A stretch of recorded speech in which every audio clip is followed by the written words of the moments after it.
Donc on est sur la dernière phase de ces présentations, c'est l'avant-dernière, ce qui explique le public.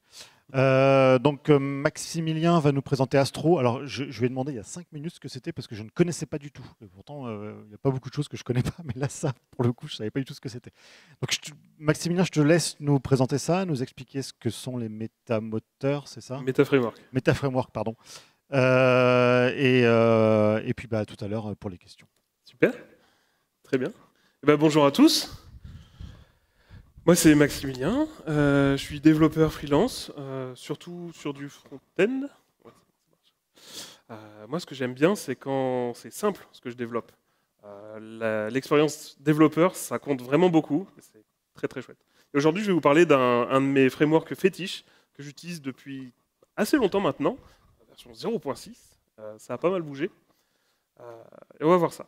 Donc, déjà, on va commencer par le web. Le web aujourd'hui, qu'est-ce que c'est? C'est du JavaScript partout. Il y a ceux qui aiment un peu moins. Il y a d'ASPA, Single Page Application, qui sont utilisés à tort à travers pour afficher tout et n'importe quoi. Souvent, on se retrouve juste avec des pages où il y a juste du texte, des landing pages où il n'y a absolument pas besoin d'avoir autant de JavaScript pour tout ça. Voilà, on a des bundles avec 3 mégas de JavaScript, c'est bien, on a affiché une super landing page, il n'y a rien de spécial dessus. Et voilà, des devs fatigués parce que quand même, c'est un peu galère de faire tout ça avec des bundlers, des compilations. On affiche des landing pages juste pour ça ou des pages de contenu. Voilà, on se retrouve à avoir une expérience de dev nulle, des utilisateurs où ça charge pendant 10 secondes. Personne n'est gagnant en fait dans tout ça. Mais moi j'ai fait un rêve. Le rêve d'un web épuré comme à l'ancienne dans les années début 2000, 95. Un web instantané, où voilà, ça chargeait. Bon, à l'époque, avec les connexions, c'était autre chose. Une facilité de développement, pas de bundler, de compilation, de polyfill, de je ne sais quoi. On n'a pas besoin de tout ça. Et si ça existait, ça, finalement?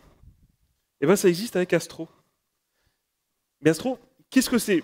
On a bien vu, c'est un peu compliqué à décrire. Déjà, c'est un méta-framework. Un méta-framework, c'est quelque chose qui va nous permettre de faire tourner d'autres frameworks, d'autres choses par-dessus. On va voir ça juste après. C'est fait surtout pour tout ce qui est site de contenu. Donc si vous voulez faire des applications web, oubliez, c'est pas la peine. On peut, mais c'est vraiment pas fait pour. Par défaut, zéro JavaScript. Et ça, c'est beau. C'est-à-dire que la personne qui va aller sur votre site, il y aura zéro JavaScript de base quand elle va arriver sur votre site. Vous, ça sera écrit en JavaScript, avec une super développeur expérience. Vous aurez tous les outils modernes. Vraiment une très bonne expérience, super rapide, trop facile. Mais l'utilisateur, rien du tout. Et donc ça reprend le côté méta-framework, c'est que c'est framework agnostique. Donc vous aimez Vue, trop bien. Vous aimez React, trop bien. Preact, ce que vous voulez. Ça tourne dessus, aucun souci. Et la grosse spécificité, c'est l'island architecture. C'est quand même pas mal tout ça. Donc l'island architecture, qu'est-ce que c'est? Il y a une très belle métaphore que j'adore. C'est que c'est des îlots d'interactivité sur un océan de HTML. Donc imaginez votre page, plein de HTML, tout le contenu statique, tout ça statique, pas de souci. Et les quelques endroits où vous avez besoin de pas mal d'interactivité, des widgets custom, des choses comme ça, et ben vous allez avoir des composants qui sont isolés, des îlots d'interactivité. Et comment ça marche? En fait, on peut le faire de plusieurs façons. On peut le faire au chargement directement de la page. Donc si on a des composants, typiquement un compteur, des choses comme ça. On peut faire des chargements au moment où la page initiale a fini de charger. Quand on arrive à un endroit visible, donc typiquement si vous avez un blog, ce que vous pouvez faire, c'est d'avoir tout le contenu du blog, votre article, qui sera statique, puisque il n'y a pas de raison qu'il bouge, et à la fin, un bloc avec les commentaires, donc tous les commentaires de manière dynamique. Et ce bloc-là, le JavaScript de ce bloc-là, ne chargera qu'au moment où vous atteindrez un certain endroit de la page, ou quand vous allez scroller, vous allez l'afficher.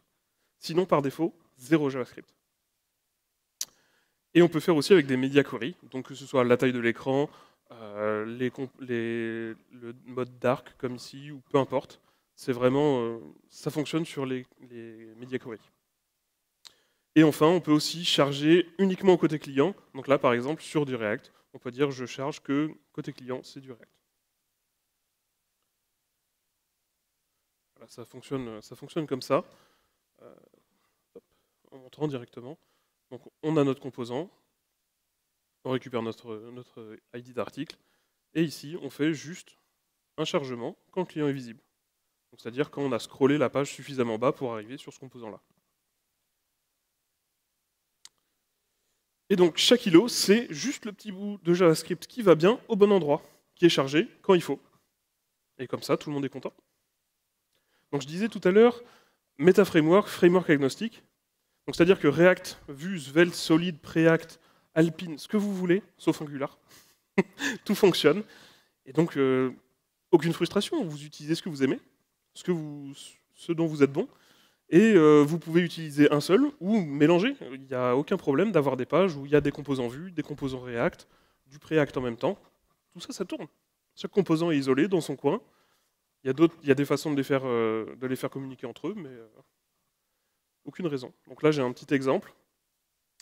Pareil, où on charge un composant en avatar en Vue, qui se charge directement quand la page se rend. En parlant de rendu, je disais tout à l'heure qu'il y avait possibilité de faire le rendu que côté client. Ça, c'est parce que Astro gère tous les modes de rendu. Donc il y a déjà le SSG. SSG, c'est le premier mode de rendu historique. SSG, Static Site Generation. Donc c'est-à-dire qu'il y a une compilation de votre site et les pages HTML sont directement rendues à la compilation, tout simplement. Donc c'est des pages vraiment statiques qui sont rendues qui sont servies telles quelles par le serveur. Il y a le SSR, qui est un peu plus à la mode en ce moment, donc avec le Server-Side Rendering. Donc c'est vraiment le rendu côté serveur, et on envoie directement le HTML généré, qui est régénéré à chaque requête. L'ISR, qui est un peu plus récent, c'est un petit peu un genre de cache, où on peut choisir la politique qu'on veut, que ce soit en termes de timing, ou après faire en sorte d'invalider certaines pages à des moments qu'on veut, ou en ayant un appel sur une API qui va invalider certaines pages. Donc c'est un peu à voir comme un cache. Et enfin, le mode client only, comme les SPA, rendu uniquement côté client, on charge plein de JavaScript, et c'est le navigateur du client qui va se charger de faire le rendu. Et donc ça, on peut le choisir, que ce soit pour tout le site ou pour certaines pages en particulier. Donc voilà, on a le choix. Niveau performance, du coup, je le disais, pas de JavaScript inutile. En général, la plupart du temps, on n'a même pas de JavaScript tout court sur beaucoup de pages. Le mode de rendu, à la carte, faites ce que vous voulez. Vous pouvez choisir le plus performant, vous pouvez choisir ce qui vous plaît. Et souvent, les résultats, Lighthouse, ça fait plaisir. Je ne sais pas si vous l'avez beaucoup vu. Est-ce que quelqu'un a déjà eu ce résultat Lighthouse sur un de ses sites, un de ses applis? Félicitations. Et voilà, la DX, la Developer Experience, elle est vraiment cool. Parce qu'Astro, c'est un type de fichier en point .astro. Donc c'est des composants, des pages, tout ça. Ça ressemble un petit peu à du front matter avec du Markdown, si vous avez fait déjà. C'est-à-dire qu'on a du JavaScript ou du TypeScript natif, qui est entre deux lignes qui sont avec 3 tirets. Un peu comme Vue, par exemple, ou d'autres frameworks, on a vraiment la partie script et la partie rendu, qui sont séparées. Là, c'est une syntaxe qui est assez claire. Le rendu, après, c'est style JSX. Donc on n'a pas class name, on a class, parce que c'est pas vraiment du JSX non plus. Comme je disais, TypeScript natif, et on a du top level await. Donc on n'est pas obligé de faire un use effect bizarre en React ou d'utiliser des librairies tierces pour pouvoir faire nos chargements asynchrones. Ici, si c'est asynchrone et qu'on est en SSR, ça va se faire au rendu, ou alors en SSG à la génération, directement à la compilation de votre site. Ce qu'on peut faire aussi, c'est avoir des fichiers en .mdx, donc le Markdown qu'on mélange avec du React. C'est géré nativement, pas besoin d'avoir un outil ou une étape spécifique à configurer, tout ça. Ça marche directement. Les intégrations trop faciles. Ça se passe avec la ligne de commande, avec npx astro. Donc on peut ajouter Tailwind, React, un sitemap super facilement, flux RSS, l'internationalisation, et tout ça, ça marche avec des plugins, donc les intégrations. Il y en a pas mal. Dans les autres trucs très cool, les erreurs, les messages d'erreur. Je ne sais pas si vous avez déjà eu des messages d'erreur cryptiques. En web, en front, en général, on en a. Ici, c'est vachement clair. On a un affichage qui est spécifique, qui nous dit ce qui s'est passé, à quel endroit dans le fichier. Trop bien.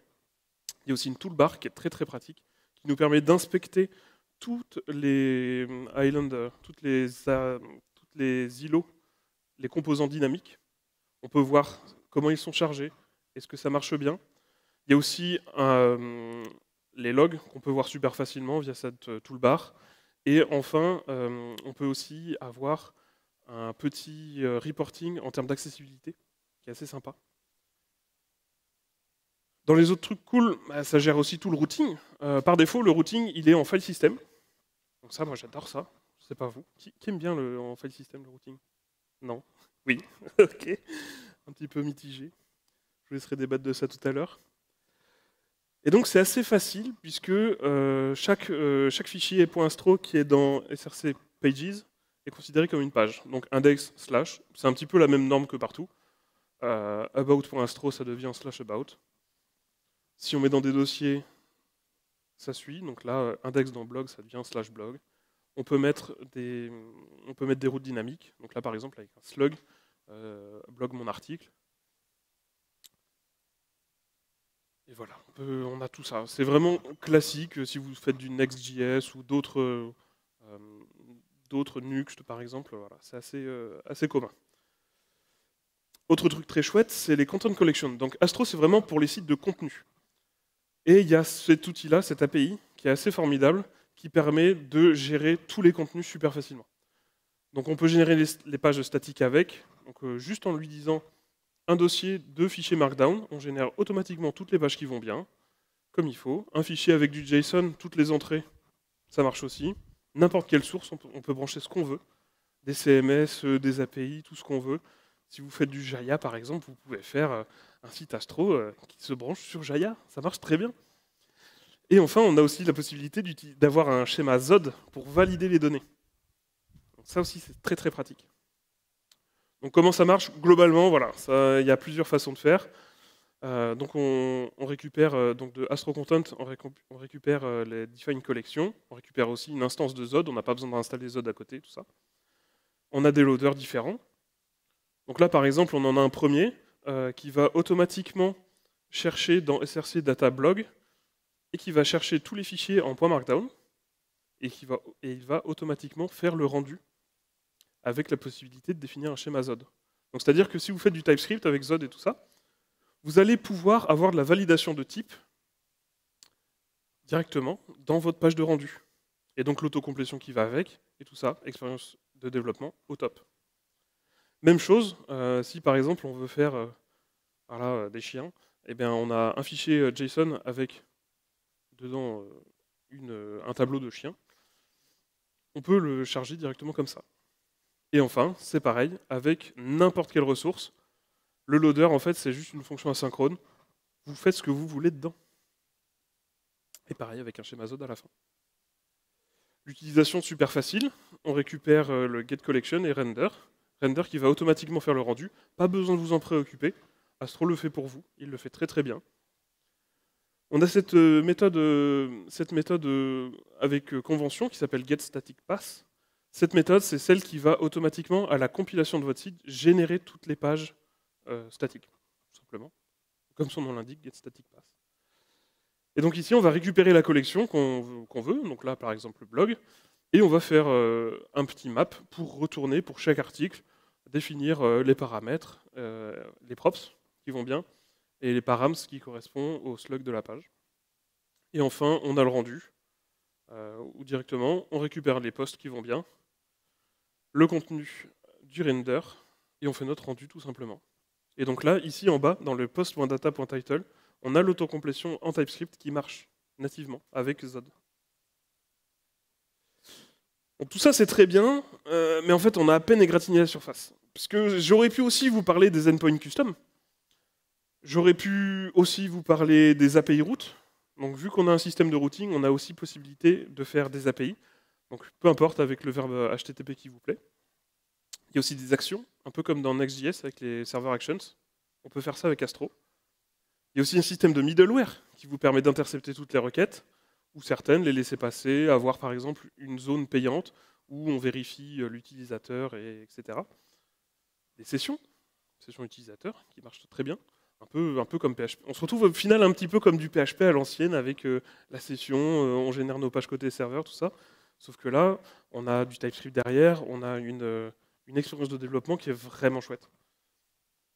On a aussi de l'internationalisation qui est super facile. La gestion des images, ça aussi.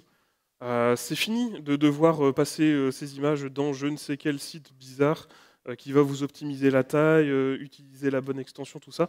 Astro le fait directement. Vous avez juste un composant image, vous lui passez l'image que vous voulez, et à la compilation, il va générer directement, en fonction du form factor, toutes les images qui vont bien, et il va générer le HTML correspondant qui va bien pour avoir la bonne image qui s'affiche au bon format. Donc quand vous êtes sur mobile, votre site ne va pas charger 4 mégas d'images et tout exploser alors que vous avez 0 JavaScript. On a aussi les view transitions, c'est un truc assez récent. C'est surtout sur Chrome, Firefox, ça marche pas encore génialement. Mais view transition, ça marche trop facile. C'est une ligne sur Astro. Il suffit d'ajouter juste la petite balise, ça marche tout seul. On peut le configurer, on peut faire des effets prédéfinis, on peut faire ses effets custom. C'est magique. La sitemap aussi, comme je disais, sitemap par défaut, il suffit d'ajouter juste le plugin npx add, astro add sitemap. C'est fini. Les layouts, donc comme tous les autres frameworks, on a un système de layout qu'on peut imbriquer. On peut faire nos pages vraiment super finement, avoir des trucs très découpés, très bien faits. Les fontes et le CSS, c'est pareil. Le CSS, l'intégration de Tailwind, trop facile. Les fontes, on a automatiquement la recherche des fontes sur Google Fonts. Donc vous avez juste à mettre le nom de la police qui vous plaît, et ça va faire automatiquement la requête, mettre en cache, tout ce qu'il faut. Actuellement, il y a 576 thèmes. En tout cas, c'était le cas quand j'ai écrit cette slide. Il y en a sûrement beaucoup plus depuis. Et il y a aussi actuellement 891 intégrations, ce qui est aussi pas mal. Donc la plupart de vos services que vous utilisez déjà, ils sont sûrement intégrés, ou alors c'est très facile à faire. Et tout ça c'est bien, mais dans la vraie vie ça donne quoi? Parce que des sites astro, ouais, voilà. Est-ce que pas grand monde connaît? En réalité, ça commence à prendre pas mal d'ampleur. Moi, je l'ai mis en place sur mon site perso. On était en version 0.6. Ça commence à dater. Et là, j'ai été obligé de modifier les slides d'hier soir parce qu'ils ont sorti la 5.9. Donc voilà, il y a un bel engouement. Ça prend pas mal. Beaucoup de nouvelles fonctionnalités, tout en gardant la base, en fait. À 0.6, moi à l'époque, il y avait juste la génération statique. C'est tout. Et on pouvait utiliser le framework qu'on voulait, enfin la librairie de rendu qu'on voulait. Donc typiquement du React, ça marchait à l'époque. Mais il n'y avait pas de SSR et tout ça. Donc je l'utilise sur pas mal de projets. J'ai des clients, j'ai fait des sites Astro pour des clients, ça marche très très bien. Niveau perf, bah voilà, mon site, j'ai testé l'autre jour, il se chargeait en 300 millisecondes, ce qui est sympathique. Aucun problème rencontré. Moi j'ai fait toutes les migrations au fur et à mesure, de la 0.6 à la 5.9. J'ai jamais eu de gros problèmes, ça m'a jamais pris plus de 5 minutes à faire. C'est pareil pour les migrations, il y a une petite ligne de commande, npx astro upgrade, tout simplement. La communauté est excellente, bah, comme j'ai montré juste avant. Il y a 900 plugins, 600 thèmes. Que demande le peuple? Donc voilà, si on doit résumer ça, Astro c'est vraiment parfait pour vos sites de contenu. Ça allie simplicité et puissance, tout ce qu'on aime. Et voilà, c'est du web moderne. On a vraiment quelque chose qui est sympa pour l'utilisateur final et pour le développeur. On se casse pas la tête et ça marche trop bien. Et donc je vous encourage vivement à essayer. Ça commence aussi simplement que ça, npm create astro latest. Et vous allez avoir un petit CLI qui va vous aider, qui est assez sympathique. Donc voilà, merci pour votre attention. Vous pouvez me retrouver sur LinkedIn, je suis assez actif, il y a aussi mon site. Puis vous pouvez aussi scanner pour mettre votre petit avis sur le talk.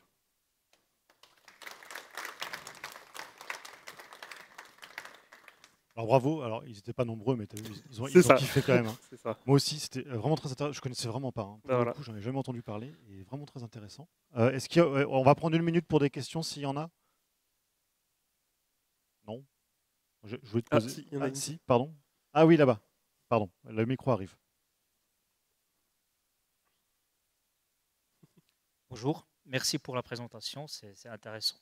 Ma question, c'est que puisque Astro, il est connu avec cette stratégie de minimiser la quantité de JavaScript, alors c'est quoi les défis si on aura besoin d'implémenter des événements complexes avec JavaScript?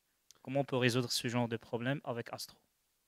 Alors, je pense que ce que tu veux dire, c'est pour partager de l'état entre différents îlots de. C'est différentes, l'un des cas d'use Ouais. case de ça, oui. Ouais, alors ça en fait ça marche assez bien. Il y a Preact, il y a le système de signals de Preact qui marche nativement. C'est juste un plugin à ajouter et on s'abonne. Et en fait ça peut passer, on peut passer par différents endroits. On peut passer par un système d'event custom en JavaScript où là on peut brancher tout ce qu'on veut avec. Et voilà, comme je disais, non c'est Solid, pardon, c'est les signals de Solid où il y a la librairie qui tourne nativement. Ça marche très bien. Merci. D'accord, merci. Bon, je vous remercie tous. On se retrouve dans 6 minutes pour la dernière présentation. Merci Maximilien, c'était Très bien. vraiment super. Merci beaucoup.